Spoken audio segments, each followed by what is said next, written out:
Welcome back, everyone, to another Company Fears 2 replay cast. And this time it is going to be a 2v2 sent in by Galleon Squad 422. He's going to be playing as the Wehrmacht, and there's... Okay, McCarthus. Akasobi, please nerf. Okay. He's going to be playing as the Wehrmacht, spawning in the south in Hamlet. His ally is going to be Hot Dog OKW. And the enemies we have McCarthus, the salty one, playing as the USF, and Maihu, playing as the Soviets, already choosing Terror Doctrine. So we're gonna see some KB flamethrowers, probably. Not the best map for Terror Doctrine, I don't think. I mean, the shock troops really aren't all that good. It's a very open map. I guess there are some opportunities to flank, especially around the forest on the right side of the map. But overall, I feel like he would have been better served with another doctrinal pick. Still, pretty decent. Let's see how this works out for him.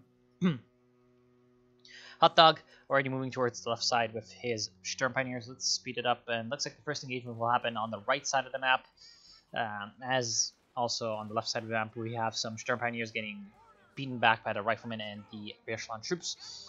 Also getting flanked by the Cube Wagon, but the Cube Wagon is going to have to pull back across the bridge and do some ballerina moves. Not sure why. These Riflemen should be enough to deal with the Cube Wagon and the Volksgrenadiers. Actually, no. At this kind of long range, the Volksgrenadiers will still prevail, even though the Riflemen are in the house. And looks like on the right side, we had a bit of an attempt to catch the MG off guard, but it didn't really work out, and Galleon Squad 422 was able to hold the position, force back, and this is going to be a wipe. Yep, very, very well played. Wipes out the first conscript squad for Maihu. And so, pretty good win for Galleon Squad. He's going to be able to reduce the forces up against them by quite a bit. Now, on the left side, the OKW is trying to push up. However, his house is still being a bit of a pesky annoyance, and he's going to retreat the first Rifleman squad and immediately replace it with a second Rifleman squad, which is going to prompt the retreat of the Cube Wagons. Cube Wagons don't want to deal with this situation because they're not going to be able to.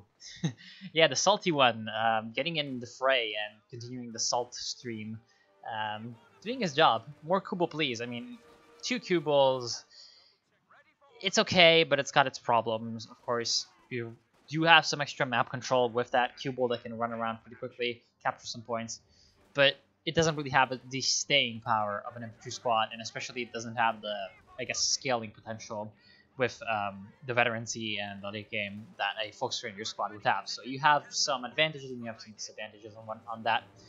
Looks like we have a mortar, 2 mortars from Galleon Squad, a very, very good decision. Try to pound some of these building positions that the Allies seem to be loving right now. These Riflemen are definitely in trouble if they stay here too long. They're taking a lot of damage, although they're inflicting some damage of their own, which is pretty good.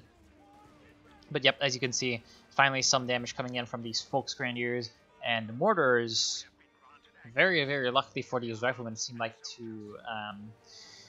they like to miss, and that's kind of good for these Riflemen because they're able to get out and in of the building, just doing some random dancing, and then eventually getting out alive, which they normally wouldn't have been able to. Can they get out alive? Yes, they can. At this kind of a medium range, the Grenadiers will not be able to finish them off in this way. So we have some fuel caches coming up from Maihu, which is definitely a good decision. Also, he's going to come in with some harassment from these conscripts. Very well played, getting his conscripts around the MG up here, and managing to catch out the mortar, force it back to base, and now he's also going to be able to capture the VP, I'm guessing. He's going to be building up a couple of fuel caches, which can be very, very useful for the Allies. We have 29 fuel income for them, whereas the Germans are up to 23. So, as you can see, it is giving the Allies a bit of an advantage because we have 1 fuel point each. Interestingly enough, both sides capturing each other's normal fuel point. And this squad is going to go down very, very soon. What? Are you really going to make me look like a fool? Yeah. But the Cube Wagon is definitely going down. Yep, it will. So, Mr. Salt Lord manages to destroy one of the Cube Wagons. Looks like the Lieutenant, however, is kind of pushing up a little bit too far with no cover, taking fire from a lot of different units. He's going to go down unless he does not. So, he does go down, and the second Cube Wagon also goes down to the fighting position MG and also these Riflemen. There is a Rakendrifer on the field and trying to destroy the fighting position very, very well played from Hot Dog. He's going to need that Racket Riffer also later on in case McCarfus goes from like an M20 from the Lieutenant tier or a flak half-track. Looks like the fighting position is still alive, and in fact the mortar support from the other side of the river, from 2 mortars, 2 PM81, 41, 82mm mortars, definitely working in the favor of the allies. Smoke barrage from the heavy cavalry company is going to force the Raket River to retreat. Interesting little interaction there. And also the mortars are forced to retreat by the rifleman squad, which is now up to bet 2. So pretty good little raid from these riflemen. Getting veteran C2 is going to be very strong, because especially as soon as they get those BARs, the increased survivability and weapon control, then at the free, of course, that increased accuracy is just very, very nice. These folks are trying to recapture some of these points. This is the problem with Hamlet. The bases are very, very close to where the action is. Well, quote-unquote problem/advantage, depending on how the game is going for you. And of course, if you're pushing the enemy back to the base, they're going to be able to come back very, very quickly with quite a lot of forces, and then essentially try to push you back once more. And you're most likely not going to have had enough time to get your troops back to base and reinforced in the same time that the enemy had. 2-2 in the field for 4-2. Wow, that was terrible. So Galleon Squad going for a 2-2-2. That's a pretty good decision, especially because, again, the Lieutenant here from the Americans kind of told me, but it should have told Galleon Squad as well that something like an M20 was coming. And even the flak half-track, if the flak half-track is set up and can fire at the 2-2-2 while it is approaching, the flak half-track is going to absolutely murk the 2-2-2. If the 2-2-2 can get on the flanks of the flak half-track or catch it while it's moving, when it's not able to shoot at the 2-2-2, then, well, the 2-2-2 is going to be able to easily smash that. And, oh, speaking of easily smashing, I'm thinking that this rifleman spot's going to go down. It's a veteran C1, so that's a pretty bad loss because of the rifle grenade ability that you're going to be losing. And here comes the last burst. Very well played by Galleon Squad, getting the chase exactly when he needed to, and catching the rifleman squad in the worst possible position. Very, very well played. This is exactly what these units are meant to do. Very nice chasing. Also, he could be using the 2-2-2 to destroy the fuel caches at this point. I'm not sure if he knows about them. Let's turn on the Fog of War. Well, definitely now he does. Right side, very well played with these combat engineers, just like the conscripts earlier, doing some harassment. Flanks on the right side. That's pretty good for our Soviet player. At the same time, it seems like this 2-2-2 is taking some fire from a mortar somewhere. Oh, down here. So veteran C1 mortar, not really going to be able to do too much to the Scout Guard. The Scout Guard, however, is kind of afraid of a rifleman that was hiding in there, or a possible rifleman that was hiding in there. In fact, 2 rifleman squads going down for McCarfus. He had 3 at some point, so 2 rifleman squads going down for him. Very, very bad, because at this point, he's got some manpower in the reserves, but he really doesn't want to be losing too much, especially because the longer you wait to vet up your riflemen, the harder it is going to be, especially when you're facing something like Galleon Squad's Grenadiers that are going to be soon upgraded with MG42s, I'm guessing. Might want to go for the G43s for the Lightning War, who knows, we'll see. Also, Hot Dog going for Elite Armored, going to be trying to go for that Sturm Tiger. He's also gone for a flak half-track, so of course from the Battle Brickers in the base. Pretty decent choice to counter allied light vehicles and also especially allied infantry. However, I feel like it may have been a little bit unnecessary. Ooh, this major in the building is definitely going down. But the 2-2-2 does not chase, so the major is going to be able to escape. Probably wise, because he was very afraid, most likely, of things like this lurking in the shadows, just random squads with rifle grenades that could have hit it and snared it. 50 cal on the field for McCarfus, doing pretty well, and ooh, we're going to be popping the armor-piercing rounds. This 2-2 is in trouble, needs to get out of the arc of fire very quickly. One of the problems with this, well, with playing against this kind of, well, not this kind, but this 50 cal machine gun with its armor-piercing rounds is that normally the armor-piercing rounds from a unit in Company First 2 have like this very, very exaggerated like animation where there's like tracers and it's exploding, blah, blah, blah. Even the British Vickers, which gets them automatically, does kind of change the color of the tracers a little bit, so it looks different. It kind of warns you of what is going on. But the 50 cal just shoots normally, and then, oh look, your light vehicle is dead. So sometimes it's kind of annoying. Ooh, T70 already from Miku.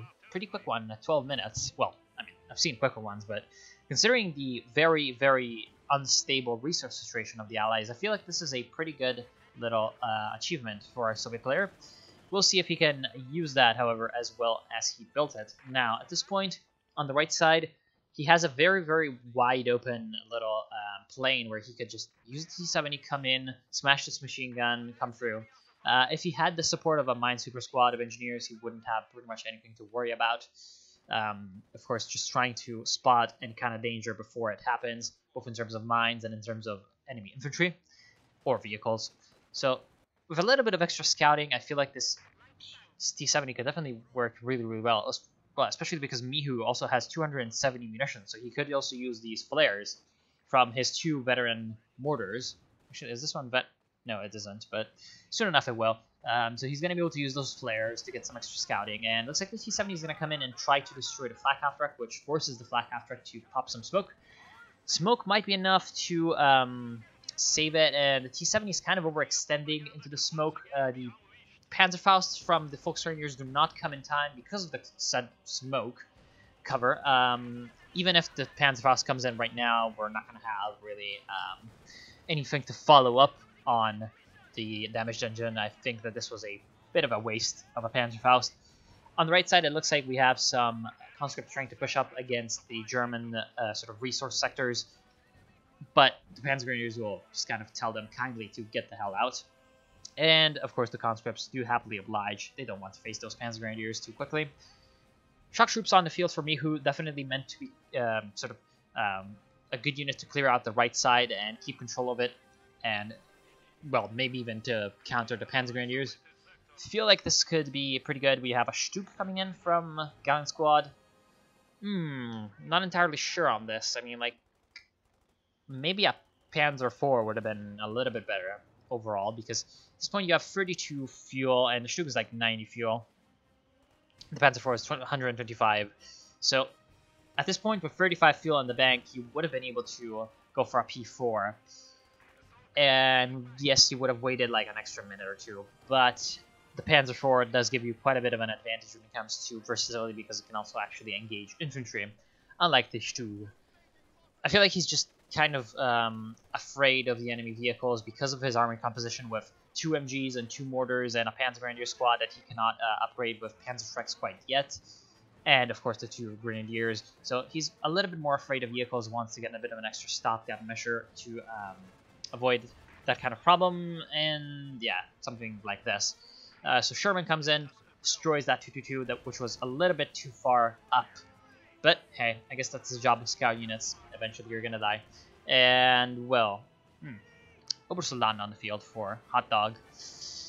Pretty decent choice, I feel like. Against this lieutenant here for the Allies, Obersoldaten definitely going to be working out pretty well because of the absence of pack howitzers. Although there is a mortar on the field, so he's going to have to be pretty careful about how he behaves himself with those. Gets them... Well, if he gets them a little bit too clumped up into one low position, they might just get wiped out by the 3 mortars that the Allies are supporting right now. And that could be very, very bad. Don't want to lose that 400 manpower investment into the Obersoldaten. You want to be having them do as much as possible. On the right side, we have a T-70 trying to smash this machine gun. Definitely succeeding at that, but we have the Stug responding, I think. If the Stug is responding, it's moving on the right side. Goddamn, I wish I could disable the smoke. It's an FPS killer. And yeah, the Stug is going to be able to push back the T-70. In fact, the T-70 kind of sees what's going on and get the hell out of there. But the Stug isn't really going to be able to do too much to these infantry units. I mean, yeah, okay, now these guys are planting the demo charge, so of course the MG is going to do more damage to them because they're building. And now that they have planted the demo charge, the Stug can pretty easily attack round and destroy it. But if this was a Panzer IV, I feel like that engineer squad would be dead. So yeah, that's kind of my view of the whole situation over here. But on the left side, we have the flak half trek is doing some strange moves. Not sure why. Well, I think he didn't know either. And we will never know, because he's dead. Still, Rakenriffer doing some damage to the M4A3 Sherman, but the M4A3 just needs to get a little bit outside of the arc of fire or the range, and he's going to be safe to protect his infantry. Very well played. Interestingly enough, he hasn't gone for a lot of high explosive rounds, which is what I would have done. If you select those armor-piercing rounds when you fire the infantry, you don't really tend to do all too much. I mean, yeah, okay, it's about as effective as a normal armor-piercing round from, like, for example, a P4. But still, those armor-piercing rounds aren't nearly as effective as the high explosives. So, yeah. 2 Rangers going to be coming in from Makarfis, the Salt Lord, and he's going to be able to pretty much wipe out this mortar. With that Veteran C2, this is a pretty good little kill. Looks like he's also going to try to steal the mortar. No, he's not. He's just going to be trying to lose the engagement against the Obersoldaten. There isn't really much that he can do with an Obersoldaten and an MG42, so he's going to have to retreat pretty quickly. Okay, so the Allies have recovered from some of their earlier mistakes, but they have lost their fuel caches, and especially with the Doctrine selection, it's very, very dangerous for them because of the Sturmtiger. So the longer they stay around and not really get the win in their belt, the more time the Sturmtiger has to wreck their day pretty quickly. And the Sturmtiger can definitely wreck their day if they're not too careful. 2 mortars doing their own job, but the Allies are still kind of lacking when it comes to artillery. They're also kind of lacking in AT. We only have 1 Su-76 for Mihu, and we don't really have anything from Makarfis.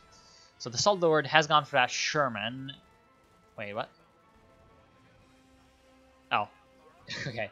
So he's gone for that Sherman, and now he's going to go for an M8A1. So trying to get some extra artillery, and oh no, not an Ostwind. I don't like Ostwinds. And the Ostwind's going to die. Yeah, Ostwind isn't going to survive this. 276 plus the rifle grenade. I don't think that it stands too much of a chance. Oh, but this Su-76 is being extremely defensive. Still dies, but almost made it escape with that Su-76. Very cautious play. Still, that Ostwind wasn't really warranted for. I mean, I think the Galleon squad was attempting to get some extra infantry, but also partially because he lost one of the Grenadier squads. Still, I don't feel like going for an Ostwind was the best possible option for that, especially when you have an elephant.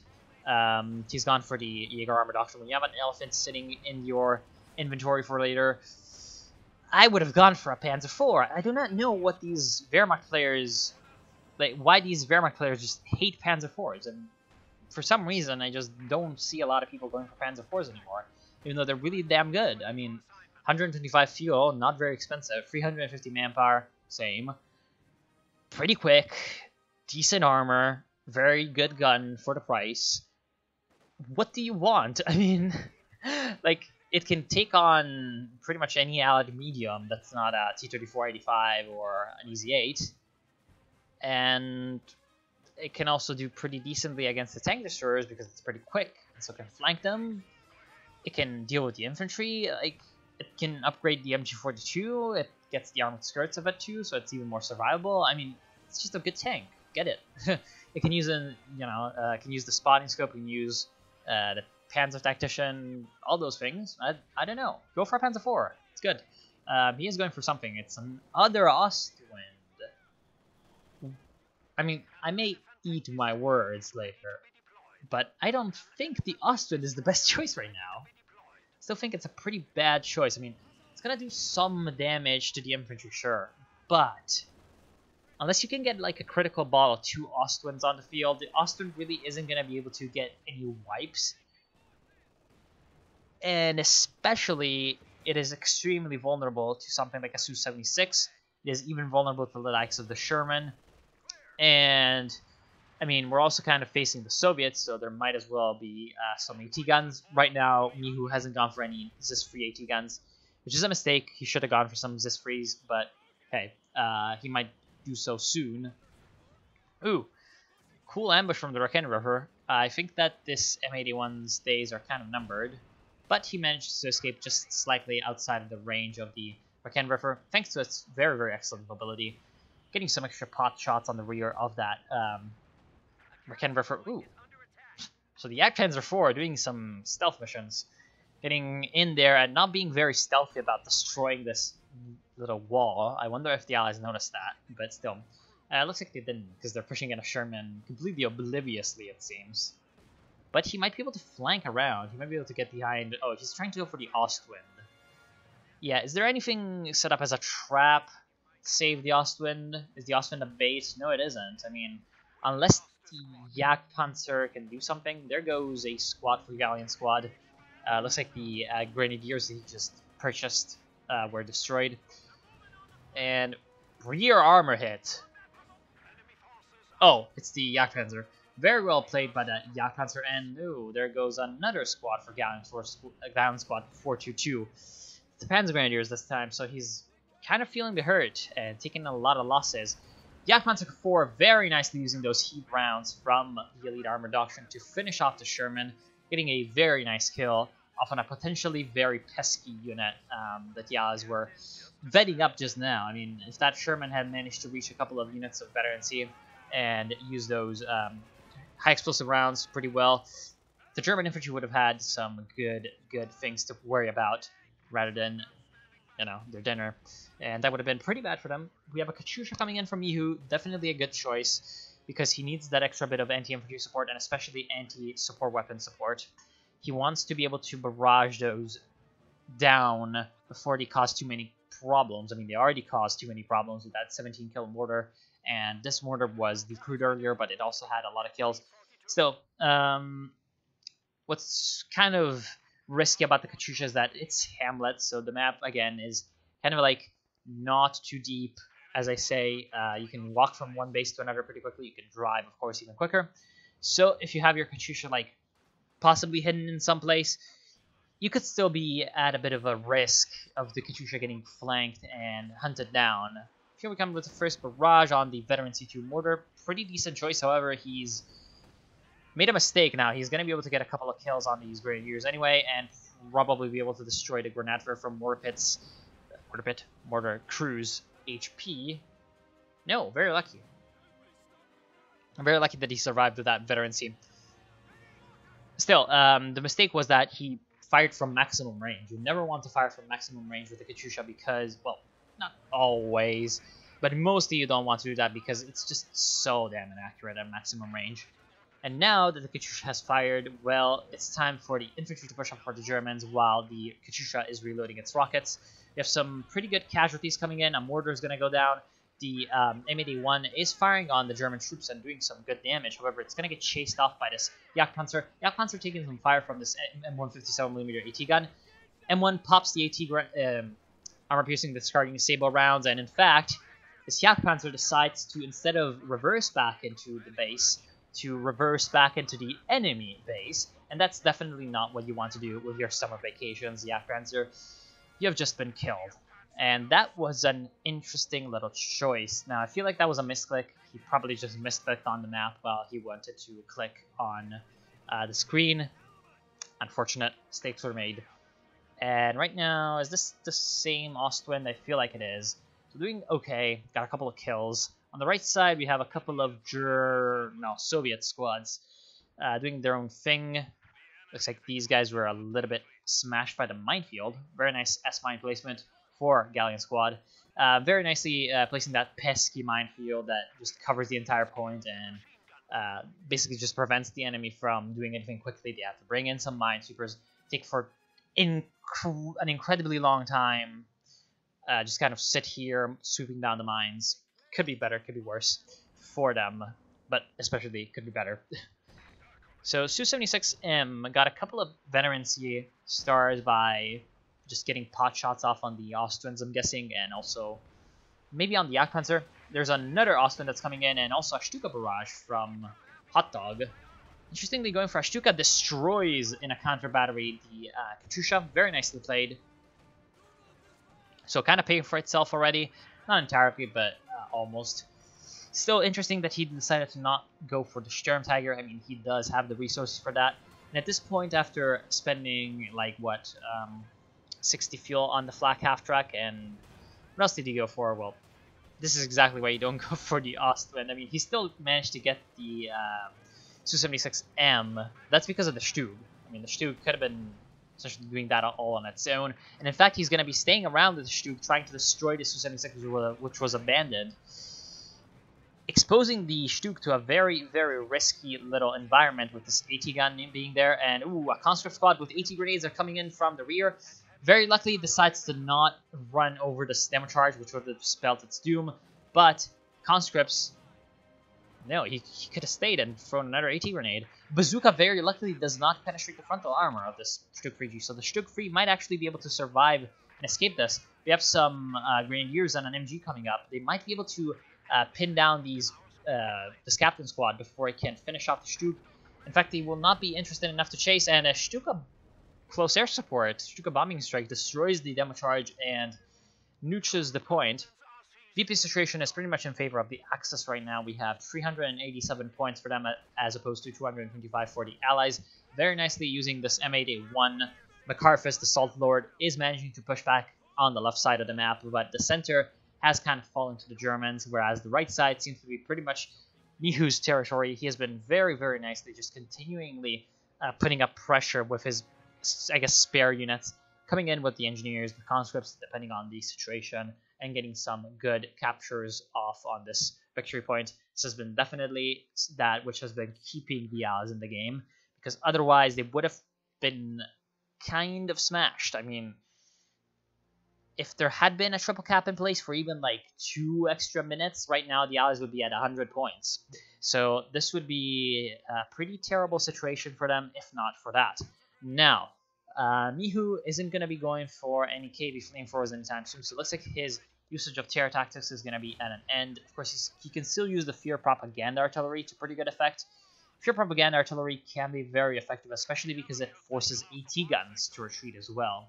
So that can be used before a big push for him. He's gone for a second Katyusha, and the second Katyusha is barraging the central area of the map, where there's a Panzerwerfer from Galleon Squad. I definitely enjoyed the Panzerwerfer pick a lot more than another Ostwind, but I still think a Panzer IV would have been really fucking good. Like, I'm sorry, I just think that a Panzer IV would be amazing right now. I mean, we have an M8A1 that would be hunted down like a dog by the Panzer IV. We have the Katyusha, same deal. And right now the Allies are lacking in any kind of armor. I mean, we're going to have a Pershing on the field soon, but hey, that's what the AT guns are for, right? I really like this purchase, the infrared half-track, the Mapax-Wagen as I call it. I'm going to be showing all the Allied units to the Germans, so just giving information to the Führer and the Reich. Pretty good little vehicle, I mean, especially for the price. It's only like 5 fuel and 210 manpower or something. 200 manpower and 5 fuel, so even better than I thought. So just a very, very strong little unit. Because of all the bonuses that it provides you with the extra reconnaissance, now the Axis knows that there's this like giant fortification that the Allies are setting up, and this is a perfect place for a Stuka barrage. If in fact we see that Hot Dog is trying to get the Stuka in to range, of course it's going to be reloading for the next 45 seconds, but with these squads that the Germans are pushing up, they're going to be able to essentially follow up on the Stuka barrage and completely retake the left side of the map if the Stuka barrage doesn't completely whiff because of RNG. In the center, we have Mihu doing pretty damn well with his sort of meager infantry forces. He's only got 1 shock troop and 1 conscript, but he's using those to pretty good effect along with, of course, his support weapon, Support Corps. Now, he's also got a 76mm field gun, barrage successful from the Katyusha. Looks like it wiped out something, a Reconverter crew. Oh, so he decided to shoot at the MG instead of at the fortified position. This is a pretty dangerous spot to keep the infrared in. I mean, something that you need to remember with the infrared is that the enemies can see that you have an infrared, right? So if I just keep this up, yep, as you can see, this little like overlay comes in, this little transparency thing.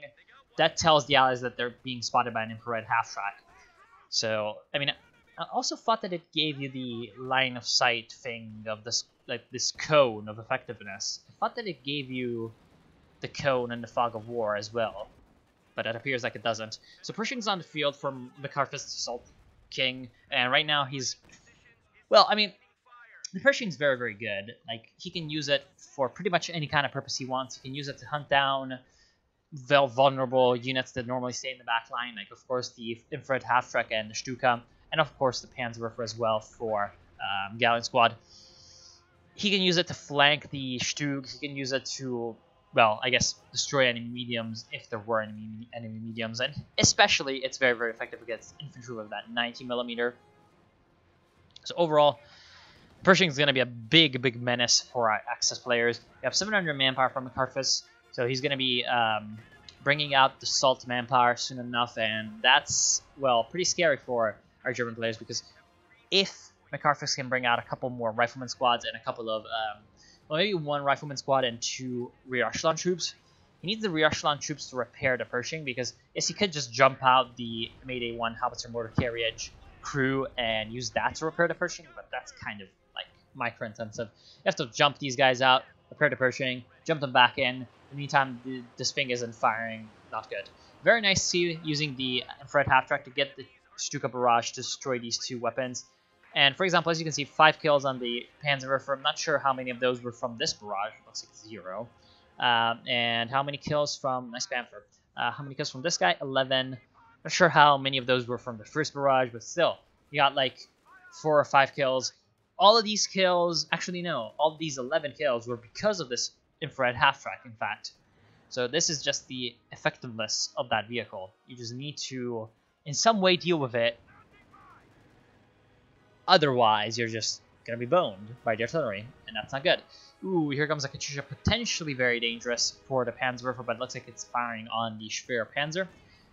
So we have a bit of a blob of infantry coming up. Wasn't there a second Katyusha on the field for Mihu? It's almost reloaded, so it could be very well used against this little blob of Obersoldaten. We have a Panzer coming up from Hot Dog, and he's going to be able to use that against the Pershing and the gun mortar carriage. The gun mortar carriage is up to like only a little tiny bit of HP left. It's vet free. He really wants to be saving this little vehicle.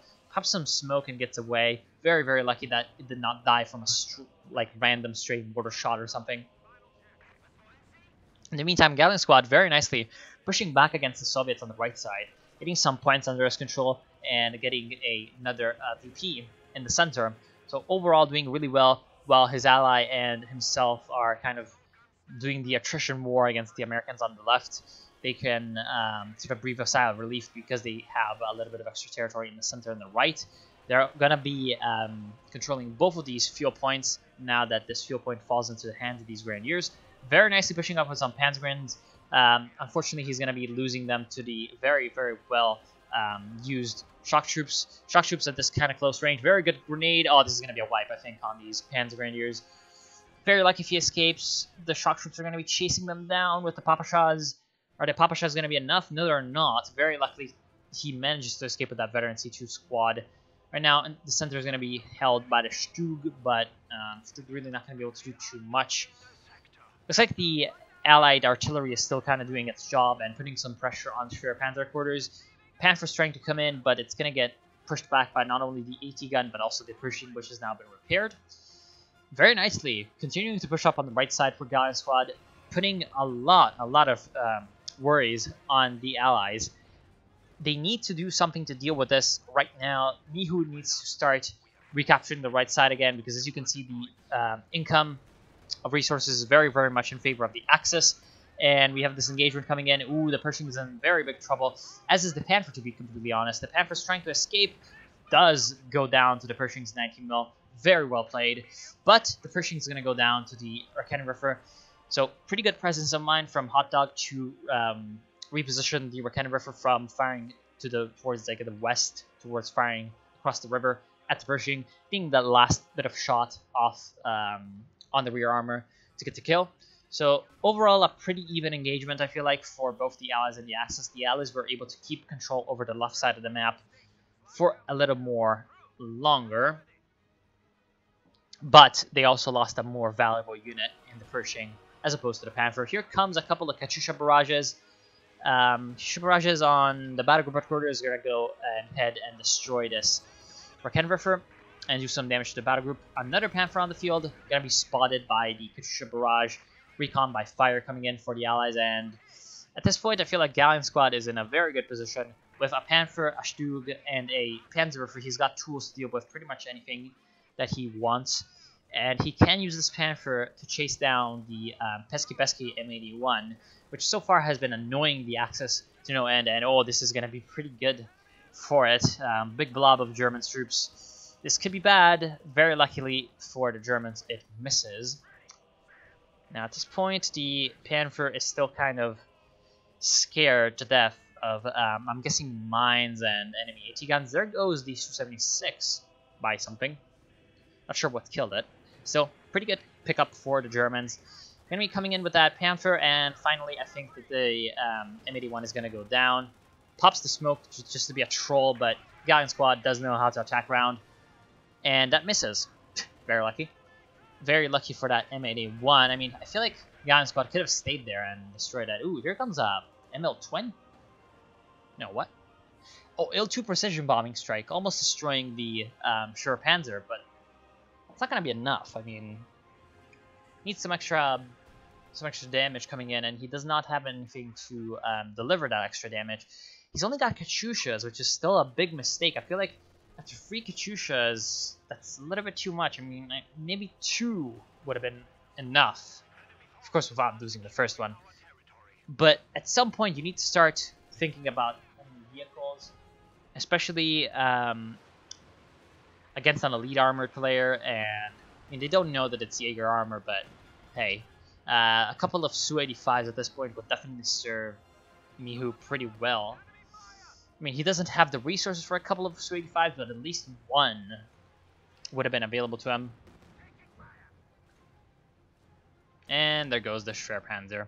Did manage to bring out its last unit before going down. The Jagdpanzer 470. Still, I'm not too sure about this purchase of the Jagdpanzer. I mean, I feel like that going for the Sturmtiger would have been just so much better for Hot Dog. Because, I mean, the Sturmtiger is just so damn good. Like, it's just good. It's just a perfect tank. Well, it's not a tank. It's a perfect assault gun. Like, this entire little area on the left has only been alive because there wasn't the Sturmtiger. Sturmtiger will also be able to, from pretty much a hidden position, thanks to the support of the infrared half-track, he would be able to see whatever's happening and get across a very, very devastating volley before the Allies even realize what is going on. Getting, hopefully, some wipes on all the American infantry, which is right now a bit of a problem for the Axis. I mean, they're really kind of being left in the dirt by the Allied infantry. But if they had a Sturmtiger, well, that would be pretty good now, would it? Still, interesting little choice to not do any of that and going for a Jagdpanzer. I mean, I'm not sure what they're scared of when it comes to Allied armor. Like, it's pretty clear that their opponents only have the Pershing available as big tanks. I mean, although to be fair, the shock troops would kind of indicate an IS-2. Although, with using the IL-2 precision bombing strike, the Germans should know that there is no IS-2 coming in. But oh well.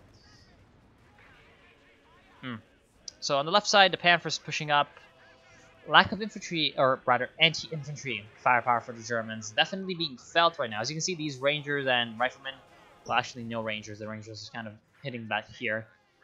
But still, the Allied infantry can just kind of operate on its own without too many problems happening to it. And this is bad. I mean, like, at this point in the game, with this kind of superiority to the Germans, I mean, as you can see, they have pretty much 30 points of pop cap per player. Yeah, something like it, above the Allies.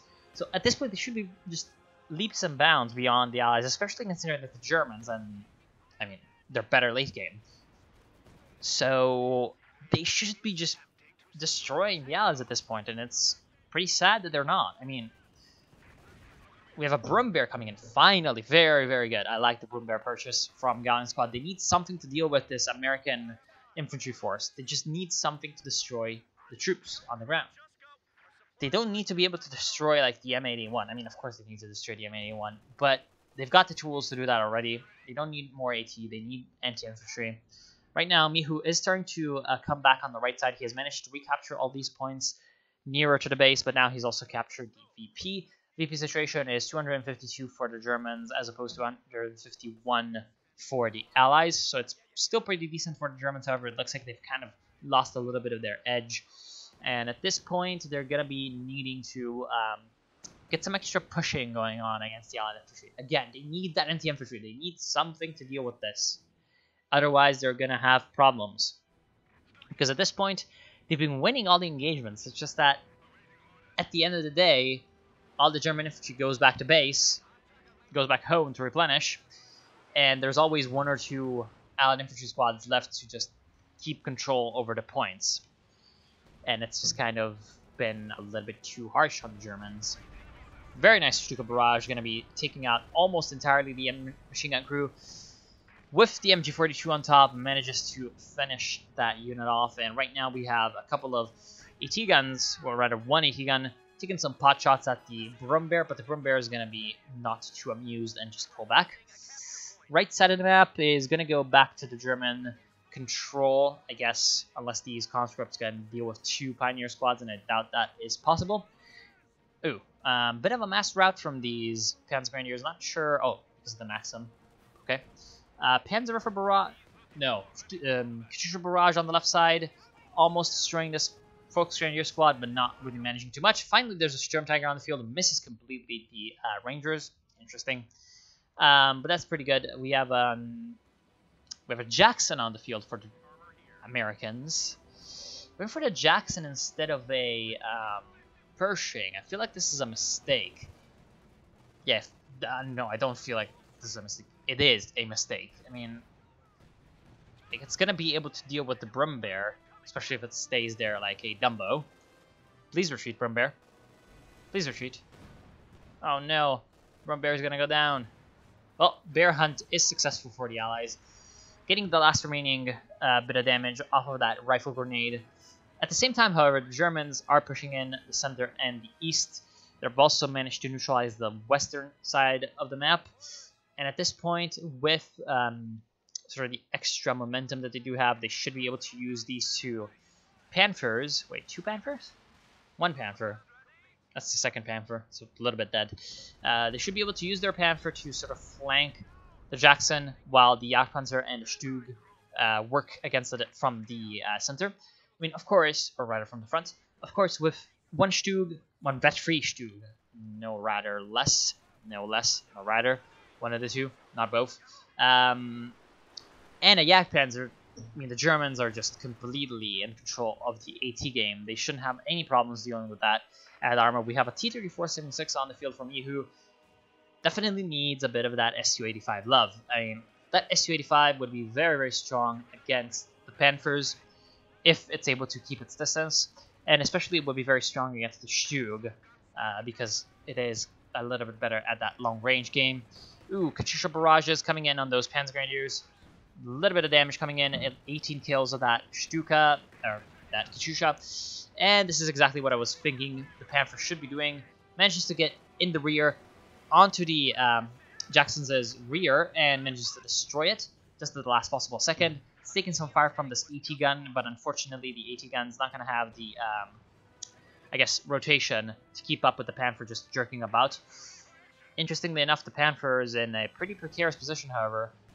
And yeah, the CT gun is doing pretty well. I mean, Gun Squad is going to try to finish off the vet-free little M8, but he's not going to be able to. And I'm thinking that this T-34-76 can finish off the Panther. Use the ram. Use the ram. Use the ram. Use the ram. He didn't use the ram.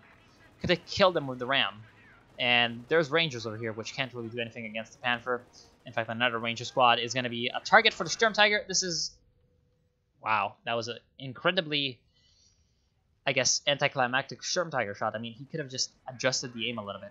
Something that I don't realize is why people don't cancel shots with their Sturmtigers. I mean, if you're aiming at something with the Sturmtiger and you move the Sturmtiger, it's going to cancel the shot, right?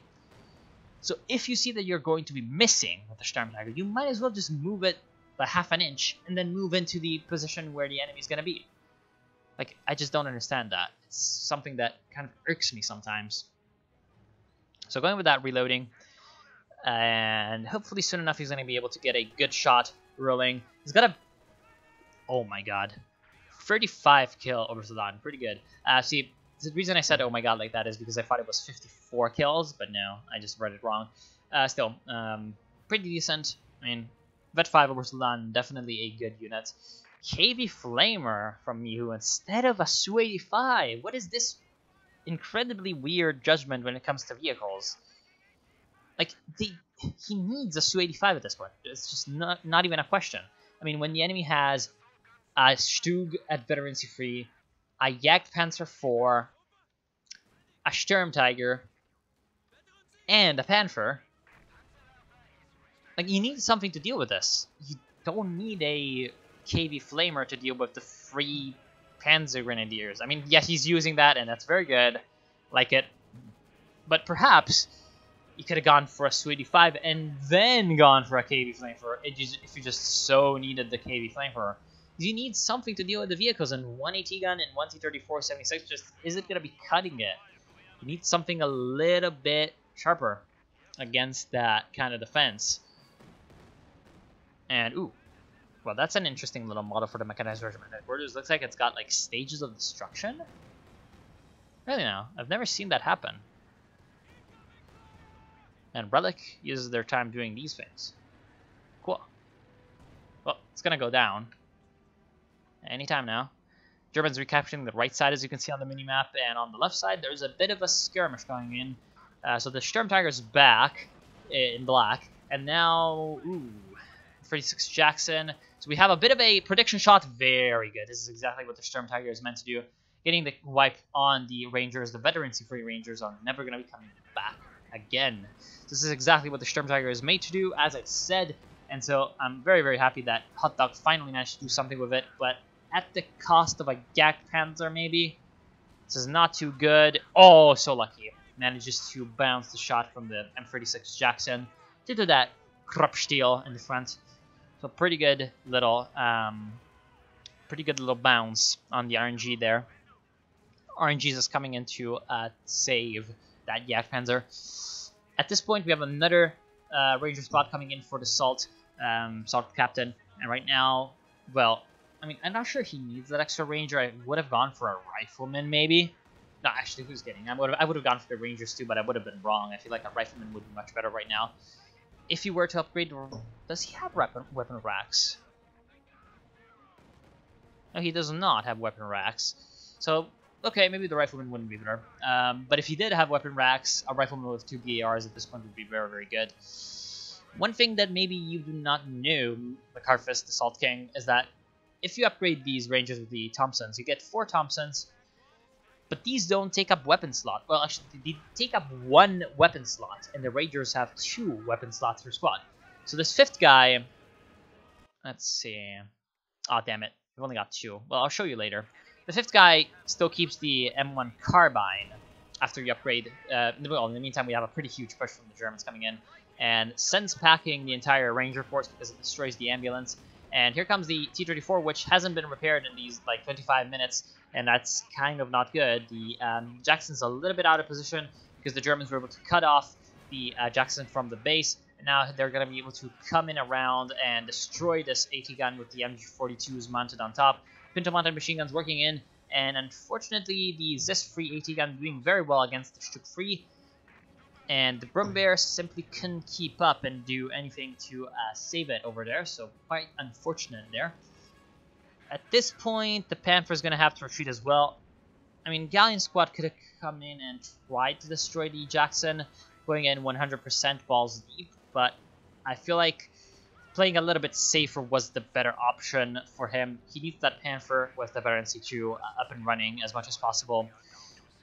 So 75 points for Germans, actually. So the Allies are ahead when it comes to VPs. Hold the fuck on. This is pissing me the fuck off.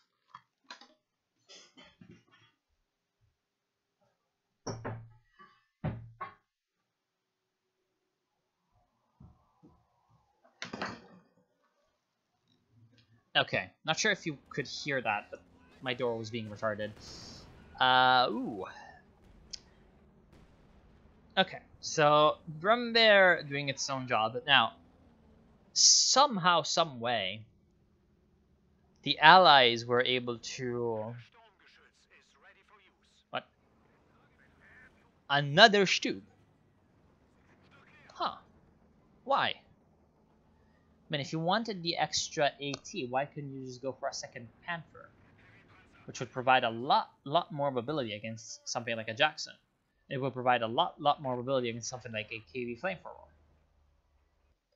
I feel like that's a mistake. I mean, still.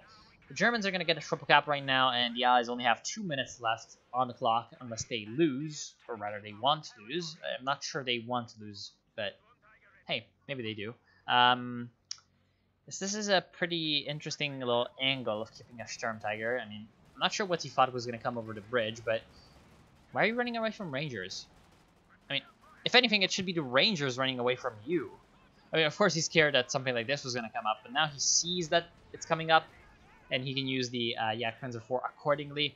Right now, Grenade goes down, doesn't kill that squad. In the center, we have a bit of an allied squad capturing in. Heat round's going to be coming in on those that Jackson.